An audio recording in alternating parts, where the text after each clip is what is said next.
Такие визиты представника управления Верховного комиссара ААН по справах беженцев у Беларуси Жана Іва Бушардзі ў Беларусь носят регулярный характер. На гэты раз у программе визиту были встречи с представниками управления по грамадзянстве и миграции управления унутраных справ Брестского аблвыканкама, а таксама Брестской областной организации Белорусского товариства Червоного крыжа.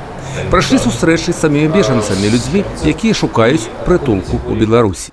Мэта візіту сёння самая звыклая, такая, як і заўсёды, маніторинг сітуацыі, сустрэча з партнёрамі. Што адбывалася, што змянілася, якія ёсць пытанні, якія неабходна вырашыць. У цэлым можна гаварыць, што мала што змянілася ў тэмпах звароту грамадзян за прадастаўленнем абароны ў Беларусі. Калі ацэньваць сітуацыю, то агульная колькасць тых, хто звяртаецца за прадастаўленнем абароны ў Беларусі з пачатку года і да 1 кастрычніка склала 55 чалавек. Столькі было новых заяў на атрыманне статуса бежанца.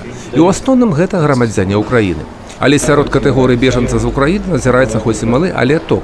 Каля 5% тых, хто мае статус часовы ці пастаянны, самастойна анулявалі магчымасць знаходзіцца ў Беларусі легальна.